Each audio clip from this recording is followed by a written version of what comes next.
एक बार की बात है, उदयपुर नामक गांव में 3 बहनें नैना, सुनैना और जूही अपनी विधवा माँ अर्चना के साथ रहा करती थीं। कुछ समय पहले ही अर्चना के पति की एक सड़क हादसे में मृत्यु हो जाती है। अर्चना के लिए अपनी 3 बेटियों का पालन पोषण करना बहुत ज्यादा मुश्किल हो रहा था, इसलिए वह ज्यादा से ज्यादा काम करती ताकि वह अपनी 3 बेटियों को एक साधारण जीवन दे सके। नैना, सुनैना, उन्हें घर के हालातों से कोई मतलब नहीं था। उन्हें पार्टी करना, दोस्तों के साथ घूमना, यही उनका शौक था। इसके लिए चाहे उन्हें अपनी माँ से झूठ भी क्यों न बोलना पड़ जाए। और वहीं दूसरी तरफ जूही, वह बहुत ही सीधी सादी लड़की थी। वह अपनी माँ के साथ कामों में हाथ बटाती, उनका ज्यादा खर्चा भी नहीं कराती थी। ऐसे ही एक दिन सुनैना अपनी माँ से कहती है, मम्मी मम्मी जल्दी से आप मुझे 1000 रुपए दे दीजिए, नैना और मुझे एक प्रोजेक्ट पर काम करना है। नैना और सुनैना, यह क्या, कभी प्रोजेक्ट के लिए कभी किसी के लिए, रोजाना तुम माँ से पैसे मांगती रहती हो। मैं भी तो तुम्हारे ही स्कूल में पढ़ती हूँ, लेकिन मुझे तो इतने पैसों की कभी जरूरत नहीं पड़ती। मेरे तो इतने ज्यादा प्रोजेक्ट नहीं बनते। तू हमें मम्मी के सामने झूठा बना रही है। तुझे क्या लगता है कि हम झूठ बोलकर मम्मी से पैसे लेकर जा रहे हैं? अगर मम्मी तुझसे ज्यादा प्यार करती है तो इसका मतलब ये नहीं कि तू मम्मी से हमारे बारे में झूठ बोलेगी। नैना, सुनैना, यह गलत बात है। अपनी बड़ी बहन से भला कोई इस तरह से बात करता है जैसे तुम करती हो? बेचारी सीधी सादी है, इसका यह तो मतलब नहीं तुम्हारा जब दिल चाहेगा इसकी इंसल्ट करोगी। तुम्हें ऐसा नहीं करना चाहिए। चलो इससे माफी मांगो, और आज मैं तुम्हें पैसे नहीं दे सकती। आज पगार मिलेगी, कल पैसे ले लेना। मम्मी मम्मी, हमसे झूठ बोलने की जरूरत नहीं है। हमें अच्छी तरह से पता है कि हमारी ये सगी बहन नहीं है, आपको सड़क के किनारे मिली थी। हम दोनों की सगी बेटियां हैं और हम इससे प्यार व्यार नहीं करते। माफी मांगना तो बहुत दूर की बात है। अगर आपको इसे अपनी बेटी माननी है तो मानिए। ऐसा कहकर नैना और सुनैना बहुत गुस्से में बाहर चली जाती हैं। अपनी दोनों छोटी बहनों से यह बात सुनकर जूही को बहुत दुख होता है। वह बहुत रोती है। अर्चना भी काम करने चली जाती है और वहां जाकर पूरे घर का काम करती है। काम करते समय उससे एक कांच का गिलास नीचे गिरकर टूट जाता है। तभी घर की मालकिन आती है और वह अर्चना को बहुत सुनाती है। यह क्या गरीब नौकरानी, तूने इतना महंगा गिलास तोड़ दिया। तुझे पता भी है कितना महंगा था यह? आजकल मैं देख रही हूँ तू ठीक तरह से काम नहीं कर रही, सफाई भी ठीक तरह से नहीं करती, कपड़े भी ठीक तरह से नहीं धोती। इसलिए आज से तेरी छुट्टी। मेरे घर पर काम करने आने की कोई जरूरत नहीं है। चल यहाँ से जा। गरीब, मेरा इतना बड़ा नुकसान कर दिया। मालकिन जी, गलती हो गई, माफ कर दीजिए। आज के बाद नहीं होगी। मुझे काम से मत निकालिए। अब तू सीधे शराफत से यहाँ से जाती है या नहीं, या फिर तुझे धक्के मार के निकालूं? तुम जैसे गरीब नौकरों को सिंपल लैंग्वेज समझ में नहीं आती। लातों के भूत बातों से नहीं मानते। मालकिन जी, आज तो मेरी पगार मिलनी थी। मैंने पूरे महीने आपके घर काम किया है, उसके तो पैसे दे दीजिए। इतना महंगा गिलास जो तोड़ा है उसके पैसे कौन देगा? तेरी पगार के ही पैसे कम पड़ जाएंगे। वह तो मेरी शराफत समझ कि मैं और पैसे नहीं मांग रही। चुपचाप खाली हाथ जा, कोई पैसे वैसे नहीं मिलेंगे। मालकिन की यह बातें सुनकर अर्चना के पैरों तले जमीन खिसक जाती है कि अगर पगार नहीं मिलेगी तो पूरे महीने का राशन कहां से आएगा? वह अपनी 3 बेटियों को क्या खिलाएगी? उनके स्कूल की फीस कैसे जमा करेगी? यह सोच सोचकर अर्चना बहुत रोती है। अरे नहीं, ऐसा कैसे हो सकता है? घर में राशन भी नहीं है। नैना और सुनैना को प्रोजेक्ट के लिए 1000 रुपए चाहिए और मैं तो उन्हें खाना भी नहीं खिला सकती। मैं अपने बच्चों के सामने क्या मुंह लेकर जाऊंगी कि मेरे पास 1 भी रुपया नहीं है। मैं तुम्हारा पालन पोषण नहीं कर सकती। मैं क्या करूं? मुझे तो कुछ भी समझ में नहीं आ रहा। पता नहीं अब मुझे कब काम मिलेगा। मालकिन ने मेरे साथ अच्छा नहीं किया। पता नहीं यह बड़े लोग गरीबों को क्या समझते हैं। कीड़ा मकोड़ा जब जी में आता है तब मसल देते हैं। इस तरह से अर्चना बहुत रो रही थी कि तभी सामने से एक ट्रक आता है और अर्चना को टक्कर मारकर चला जाता है। आसपास के लोग अर्चना को हॉस्पिटल पहुंचा देते हैं। एक्सीडेंट में अर्चना की टांगे टूट जाती हैं और उसके इलाज में बहुत पैसे खर्च हो जाते हैं, जिस वजह से उन्हें अपना घर गिरवी रखना पड़ता है। नैना, सुनैना और जूही की पढ़ाई भी छूट जाती है। नैना और सुनैना अपनी माँ से बहुत गुस्से में बातें करती हैं। मम्मी, पहले तो आपकी नौकरी चलेगी, उसके बाद आपसे देखकर नहीं चला जा रहा था। अगर आज आपका एक्सीडेंट नहीं होता तो हम इन हालातों में नहीं होते। आपकी वजह से हमारी पढ़ाई छूट गई, दोस्तों के साथ घूमना फिरना छूट गया, और खाना तो 2 दिन में 4 दिन में बस एक ही बार मिलता है, वो भी एक सूखी रोटी। हमारी किस्मत कैसी है, हमारी उम्र की लड़कियां इतना एंजॉय कर रही हैं और हमें खाना भी नहीं मिल रहा, दाने दाने के लिए तरस रहे हैं। नैना और सुनैना, इस समय तुम्हें इस तरह की बातें करने की पड़ी है। तुम्हें इस तरह से माँ से बात नहीं करनी चाहिए। माँ ने हमारे लिए कितना कुछ किया है, ना रात देखी और ना दिन, हमें पढ़ाया, खिलाया, पहनाया। आज जरा बुरा वक्त क्या आ गया, तुम माँ को इतना सुना रही हो। मैं सब्जियां बेचने तो जाती हूँ, जितना होता है उतना कर रही हूँ, लेकिन मेरे अकेले करने से कितना हो जाएगा। हम तीनों को एक साथ काम करना होगा, तभी घर के खर्चे पूरे हो सकते हैं। अरे घर में कोई है? मैंने 4 दिन से कुछ नहीं खाया, बहुत भूख लगी है। क्या है बुढ़िया, तुझे हमारे घर में कुछ दिखाई दे रहा है जो हम तुझे खाने के लिए दे देंगे? हमें खुद 2 दिन में 3 दिन में एक बार खाने के लिए मिलता है। चल चल जा यहाँ से, किसी और से मांग।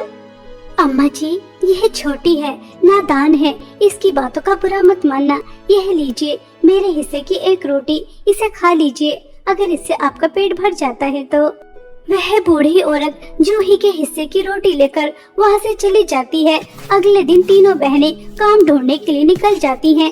तभी नैना सुनैना से कहती है, सुनैना, ये है हमारी सौतेली बहन जूही की बच्ची, खुद को क्या समझती है, हमें अपने साथ काम करने लेकर जा रही है, हमसे वहाँ ले जाकर काम कराएगी।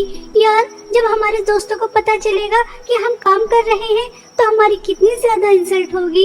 इसलिए मैं तो कहती हूँ इस जूही की बच्ची को सबक सिखाते हैं ताकि इसे अक्ल ठिकाने आ जाए।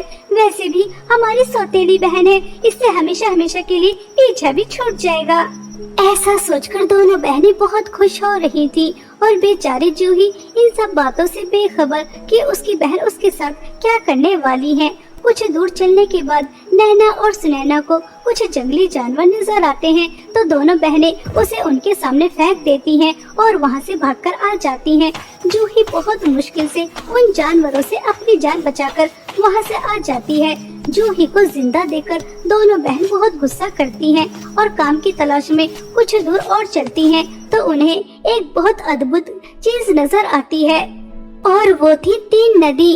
जहाँ एक नदी के पास सोने की ड्रेस थी, उस नदी से सोने के सिक्के बह रहे थे, और दूसरी नदी जिसके पास चांदी की ड्रेस थी, उससे चांदी के सिक्के, हीरे जवाहरात बह रहे थे, और तीसरी नदी जिसके पास एक सिंपल ड्रेस थी जिसके अंदर से कुछ भी नहीं बह रहा था। तभी वहाँ पर एक बहुत सुंदर परी आती है और वह तीनों बहनों से कहती है, तुम्हारा इस दुनिया में बहुत बहुत स्वागत है।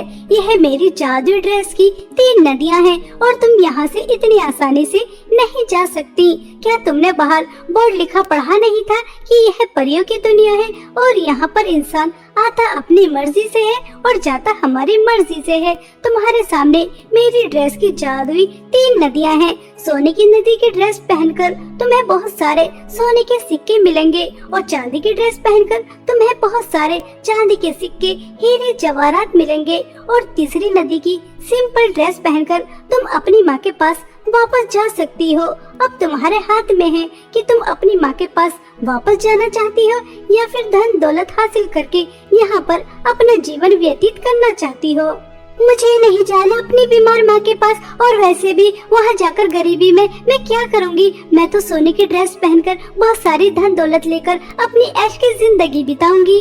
हाँ हाँ, सारी जिंदगी तो पाई पाई के लिए तरसते आ रहे हैं, और अब अपनी माँ की वजह से इतनी सारी धन दौलत छोड़ दे। मैं भी नहीं जाऊंगी, मैं भी चांदी की ड्रेस पहनकर हंसी खुशी अपना जीवन बिताऊंगी। परी जी, मुझे आपकी नदी की सिंपल ड्रेस चाहिए ताकि उसे पहनकर मैं अपनी बीमार माँ के पास जा सकूं। मुझे आपकी धन दौलत का लालच नहीं है। मेरी माँ ही मेरी सबसे बड़ी धन दौलत है। मेरी माँ के बिना इस संसार की सारी धन दौलत भी मेरे लिए कुछ भी नहीं, और अगर मेरे साथ मेरी माँ है तो इस संसार की सारी धन दौलत मेरे पास है। नैना और सुनैना, तुम धन दौलत का लालच कर कर बहुत गलत कर रही हो, क्योंकि लालच बहुत बुरी बला होती है। ये तुम्हें कहीं कभी नहीं रहने देती, इसलिए अभी भी समय है, माँ के पास चलो। चल चल, हमें ज्यादा लेक्चर देने की जरूरत नहीं है। हमें पता है हमारे लिए क्या ठीक है क्या नहीं। हमें नहीं जाना उस गरीबी में। तुझे जाना है तो तू जा। जूही अपनी दोनों बहनों को बहुत समझाती है, लेकिन वह उसकी एक नहीं सुनती और परी अपनी नदी की तीनों बहनों को एक एक ड्रेस दे देती है। नैना और सुनैना जैसे ही सोने और चांदी की ड्रेस पहनती है तो वह एक अलग ही दुनिया में पहुंच जाती हैं, जहां पर उन्हें जाकर बहुत ज्यादा काम करना पड़ता है। और जूही सिंपल ड्रेस पहनकर अपनी माँ के पास आ जाती है, लेकिन उसके घर जाते ही धन दौलत का अंबार लग जाता है। यह देखकर जूही चौंक जाती है। तभी उसके पास परी आती है और वह जूही से कहती है, जूही, तुम्हें हैरान होकर देखने की जरूरत नहीं है। तुम्हें तुम्हारे अच्छे स्वभाव का फल मिला है। तुमने लालच नहीं किया, धन दौलत और माँ में से माँ को चुना, जिसकी वजह से तुम्हें तुम्हारी माँ और इतनी सारी धन दौलत मिली है और तुम्हारी दोनों बहनों को उनके लालच का फल मिल गया है। अब तुम अपनी माँ और इतनी सारी धन दौलत के साथ हंसी खुशी जीवन व्यतीत कर सकती हो। यह सुनकर जूही खुश हो जाती है और वह इतने सारे पैसों से अपने लिए एक घर लेती है और अपनी माँ का इलाज बहुत अच्छे हॉस्पिटल में कराती है और दोनों माँ बेटी हंसी खुशी रहती हैं। और वहीं दूसरी तरफ नैना और सुनैना के हाथ कुछ भी नहीं लगता, ना ही धन दौलत और ना ही माँ, और वह नौकरानी से भी बदतर अपनी जिंदगी व्यतीत करती हैं। इसलिए हमें कभी भी किसी भी चीज का लालच नहीं करना चाहिए। सूरजपुर गांव में चांदनी अपनी सौतेली माँ कौशल्या और सौतेली बहन जूली के साथ रहती थी। चांदनी जब बहुत छोटी थी तभी उसके माता पिता का देहांत हो गया था। चांदनी की सौतेली माँ कौशल्या और उसकी सौतेली बहन जूली उस पर खूब अत्याचार किया करते थे। उससे घर का सारा काम करवाती और उसे ठीक से खाना तक भी नहीं देती थी।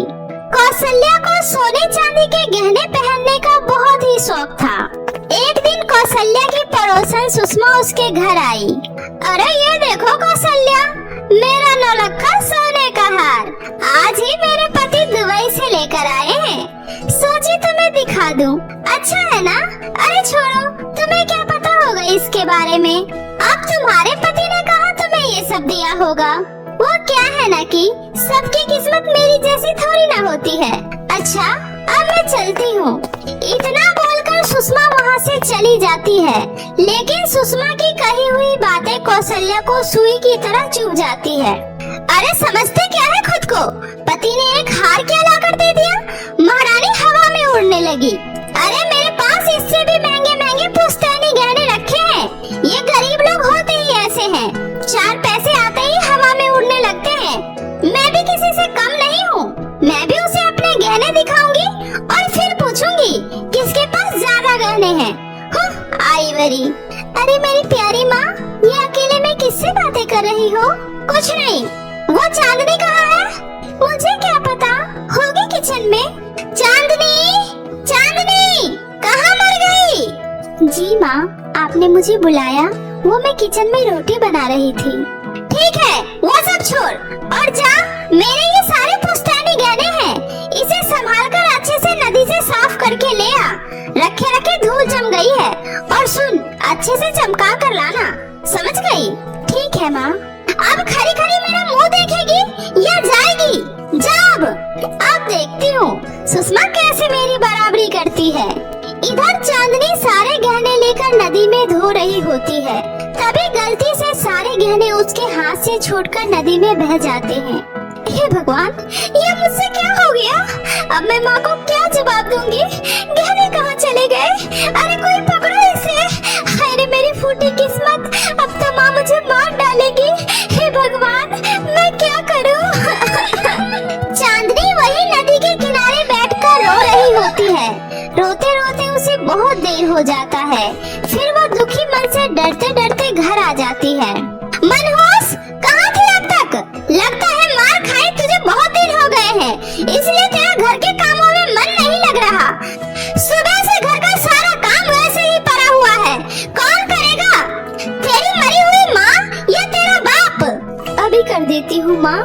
अच्छा सुन, जो गहने तुझे साफ करने के लिए दिए थे, कहाँ रखी है?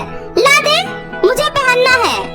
माँ वो गहने तो। अरे क्या ये वो लगा रखी है, लेकर आना। फिर चांदनी माँ को डरते हुए सारी बात बताती है। यह सब सुनकर तो कौशल्या का गुस्सा सातवें आसमान पर चला जाता है। क्या तूने मेरे सारे गहने नदी में डुबा दिए? अरे करमचली, गहने डुबाने से पहले तू क्यों नहीं उसी में मर गई? कमीनी, तेरी हिम्मत कैसे हुई मेरे गहने डुबाने की? मैं तुझे जिंदा नहीं छोड़ूंगी। माँ, मुझसे गलती हो गई माँ, मुझे मत मारो माँ, मुझे माफ कर दो, मैं आपके पैर पकड़ती हूँ, प्लीज माँ मुझे माफ कर दो। लेकिन कौशल्या उसकी एक नहीं सुनती है और चांदनी की खूब पिटाई करती है। तभी जूली बोलती है, माँ ये ऐसे नहीं मानेगी। माँ, गहने इसने नदी में बहाए हैं ना, अब इसी को बोलो नदी से गहने ढूंढ कर लाएगी। हाँ सुन कमीनी, अब जा और नदी में से मेरे सारे गहने लेकर आ। मुझे किसी भी कीमत पर मेरे गहने चाहिए, वरना तेरी खैर नहीं। अगर गहने नहीं मिले तो मैं तेरा वो हाल करूंगी जो तुम सोच भी नहीं सकती। चल अब जा और गहने के साथ ही घर में कदम रखियो। चांदनी रोते रोते नदी के किनारे चली जाती है और वहीं बैठकर रोने लगती है। हे भगवान, ये मुझसे क्या हो गया? मैं इतनी बड़ी और गहरी नदी में से माँ के गहने कैसे ढूंढूं? हे भगवान, अब मैं क्या करूं? अगर गहने नहीं मिले तो माँ मुझे मार डालेगी। चांदनी काफी देर तक वहीं बैठकर रोती है। फिर वो सोचती है, अगर बिना गहने के घर गई तो माँ मुझे जान से मार डालेगी। माँ के हाथों से मरने से अच्छा है मैं खुद ही इस नदी में कूदकर अपनी जान दे दूं। यह सोचकर चांदनी नदी में कूद जाती है। चांदनी जैसे ही नदी की गहराई में जाती है तो उसे एक समतल जमीन दिखाई देता है जहाँ एक अलग ही दुनिया बसी हुई थी। वो थोड़ा आगे जाती है तो उसे दो जादुई नदी दिखाई देती है। एक नदी लाल रंग की होती है और दूसरी नदी पीले रंग की होती है, जिसमें से आवाज आती है, जादुई नदी में तुम्हारा स्वागत है लड़की, मेरी नदी में आओ। यहाँ तुम्हें बहुत सारे धन दौलत मिलेंगे। यहाँ तुम्हें तुम्हारी जरूरतों का सारा सामान मिलेगा और तुम यहाँ एक रानी की तरह अपनी जिंदगी गुजार सकती हो। नहीं नहीं लड़की, तुम उस लालची नदी के बहकावे में मत आओ। चांदनी, मेरी नदी में आओ। यहाँ तुम्हें बस जो तुम्हें चाहिए वही मिलेगा। चांदनी थोड़ा सोचकर बोलती है, जादुई नदी जी, मैं आपके पानी में ही आना चाहती हूँ। मुझे मेरे लिए कुछ नहीं चाहिए, ना ही मुझे धन चाहिए। मैं तो यहाँ बस पानी में अपने माँ के गहने की तलाश में आई थी। कृपया करके आप मुझे मेरी माँ के गहने दे दीजिए। मुझे आपसे और कुछ नहीं चाहिए। चांदनी के इतना बोलते ही दोनों नदी वहाँ से गायब हो जाती है और वहाँ एक बहुत ही खूबसूरत परी प्रकट होती है। जादुई नदी में तुम्हारा स्वागत है चांदनी। यह सब क्या है और आप कौन हैं और ये मैं कहाँ हूँ? घबराओ मत चांदनी, यह परियों की दुनिया है और ये जादुई नदी है। हम इस नदी में डूबने वाले हर किसी का इसी तरह से परीक्षा लेते हैं, जिस परीक्षा में तुम पास हो गई। बताओ तुम्हें क्या चाहिए? मुझे मेरी माँ के गहने चाहिए और मुझे कुछ नहीं चाहिए। परी चांदनी को उसकी माँ के गहने दे देती है। साथ ही परी चांदनी को खूब सारे सोने और चांदी देती है, लेकिन चांदनी उसे नहीं लेती है। परी जी, मुझे आपसे ज्यादा कुछ नहीं चाहिए। मुझे बस 10 सोने के सिक्के चाहिए, जिससे मेरी सहेली महक की माँ का इलाज हो सके। और मेरी माँ के गहने मुझे दे दीजिए, बस मुझे और कुछ नहीं चाहिए। ठीक है, तुम्हारी जैसी मर्जी, ये लो, जाओ और हमेशा खुश रहो। और फिर परी चांदनी को नदी से बाहर किनारे पर पहुंचा देती है। चांदनी खुशी खुशी अपनी माँ के सारे गहने लाकर दे देती है। गहने देखकर कौशल्या बहुत ही हैरान होती है। ए लड़की, सच सच बता, ये गहने कहाँ से आए? क्योंकि नदी में गहने डूबने के बाद उसे ढूंढना तो नामुमकिन है। बता, कहाँ से लाई है? और ये तेरे हाथ में सोने के सिक्के कहाँ से आए? ला, दिखा इसे। यह सोने के सिक्के मुझे जादुई नदी वाली परी ने दिया है। परी, वो कहाँ मिली तुम्हें? और फिर चांदनी अपनी माँ को जादुई नदी वाली बात बताती है। यह सब सुनकर कौशल्या बोलती है, अरे मूर्ख लड़की, जानकी, तूने परी से और भी गहने क्यों नहीं मांगे? और वो जो तुम्हें सोने चांदी दे रही थी, लिए क्यों नहीं? कौसल्या चांदनी को फिर से एक चांटा लगा देती है। माँ, मैंने भी दादाजी से सुना था, उस नदी के अंदर एक जादुई दुनिया है जिसमें बहुत सारी जादुई परियां रहती हैं। माँ, क्यों ना हम खुद वहाँ जाकर परी से ढेर सारे गहने और सोने मांग कर ले आए? अरे वाह बेटी, कितनी होशियार हो गई है मेरी बच्ची। चलो बेटी, हम वहाँ से और भी सोने चांदी लेकर आते हैं। और तू, और सुन मनूस, हमारे आने से पहले घर का सारा काम खत्म हो जाना चाहिए, वरना मार मार कर तेरा कचूमर निकाल दूंगी। इतना बोलकर कौसल्या अपनी बेटी जूली के साथ उस नदी के किनारे जाकर दोनों नदी के अंदर छलांग लगा देती है। तभी वो दोनों जादुई परियों की दुनिया में पहुंच जाती है। थोड़ी दूर चलने के बाद उन्हें भी वहाँ दो जादुई नदी दिखाई देते हैं। जादुई नदी में तुम्हारा स्वागत है, मेरी नदी में आओ, यहाँ तुम्हें जीवन का सारा सुख मिलेगा और यहाँ से तुम जितना चाहो उतना धन अपने साथ ले जा सकती हो। नहीं नहीं, उसकी बात मत सुनना, लालच में मत आना, मेरे पास आओ, मैं तुम्हें सही सलामत इस नदी से बाहर निकाल दूंगी और मैं तुम्हें बदले में 10 सोने के सिक्के दूंगी। मेरी नदी में आओ, मैं तुम्हें ढेरों सोना दूंगी। माँ, इस लाल नदी में चलते हैं, वहाँ से हमें खूब सारे धन दौलत मिलेंगे। इस बेकार सी नदी में जाने का क्या फायदा? और फिर दोनों माँ बेटी लाल नदी में चली जाती है।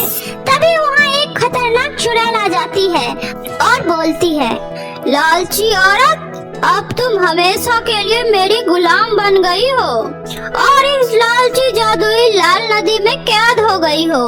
अब से तुम्हें मेरी सारी बातें माननी होगी। मुझे खाना खाना बहुत ही पसंद है और अब से तुम दोनों माँ बेटी को मेरे लिए जिंदगी भर यहाँ रहकर खाना बनाना होगा। नहीं, मुझे माफ कर दीजिए, हमें जाने दीजिए, प्लीज हमें छोड़ दीजिए। कौसल्या और जूली दोनों उस चुड़ैल के सामने बहुत गिड़गिड़ाते हैं, लेकिन चुड़ैल उसकी एक नहीं सुनती और उससे खूब सारे काम करवाने लगती है और वह दोनों हमेशा के लिए वहीं कैद हो जाते हैं। और इधर चांदनी खुशी खुशी अपने घर में रहने लगती है।